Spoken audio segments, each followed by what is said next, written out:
Ilang araw bago ang April 14 hearing, inilabas ni Attorney Paolo Panelo, legal counsel ni Vice President Sara Duterte, ang mga ebidensyang ani ay magpapatunay na nagsisinungaling si Ramil Madriaga.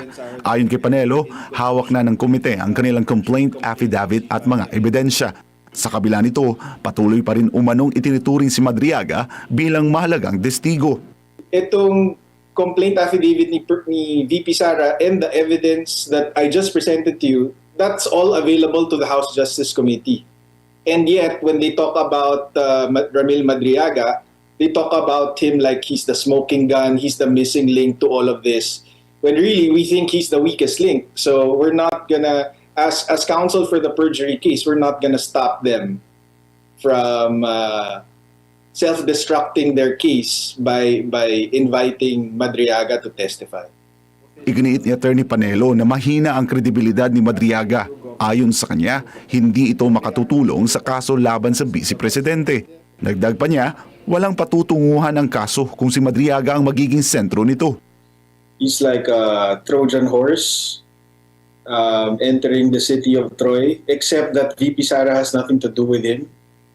So if they want to bring the Trojan horse into the city of Troy, we won't stand in their way.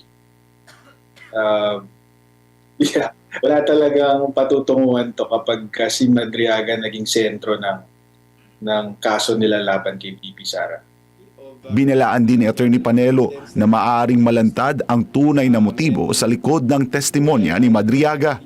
In a way, parang natuwa kami na sinasama siya sa impeachment complaint kasi talaga yan yung gagamitin yung basehan laban kay VP Sara. That will only expose you.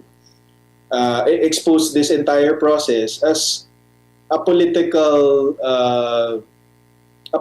process that has nothing to do with evidence and accountability. Muli ring iginiit ng kampo ni VP Sara na wala silang kinalaman sa anumang banta sa buhay ni Madriaga. Ayon kay Panelo, kung may mangyari man kay Madriaga, posibleng ang mga taong nasa likod dito ay ang kanyang mga handler. Sinabi niyang maaring may interes ang mga ito na patahimikin si Madriaga. Dagdag pa ng abogado, naniniwala silang kapag tumestigo si Madriaga sa kamera ay lalabas lamang na hindi siya kapanipaniwala. Posible rin umano nitong ituro nito kung sino ang nagtulak sa kanya na magsalita laban sa bise. Yan ang sinasabi ni Attorney Panelo Jr. Yeah, junior po yan.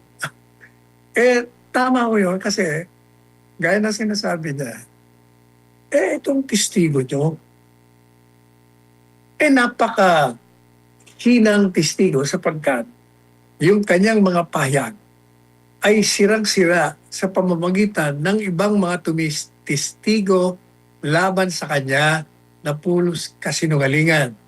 Sabihin niya, siya ay nagtrabaho kay Inday Sara. Pero lahat ng mga kasama ni Inday Sara, pinasisinungalingan siya. Pati dyan sa sandataang lakas. Kasi nagpapanggap din siya na nasa intelligence siya. Nagpapanggap pa nga siyang na abogado. Hindi naman siya abogado. Tapos, marami yung siyang mga pahayag. Like halimbawa, sabi niya, yan daw isang babae na may yung kasama ko sa mga perang dinideliver niya kuno. Nakita niya pangaraw nag-drive. Yung pala, hindi marunong mag-drive yung babae. Walang lisensya at never sa buong buhay na nag-drive. Madalit sabi, ang sinasabi ni Attorney Panelo Jr., yung sinasabi niyong testigo, ang sasabog sa mukha ninyo. Kaya kami, sabi niya, kaming mga abogado ni Inday Sara, lalo na sa perjury case, natutuwa kami na ginagawa niyo yan kasi masisira kayo dyan.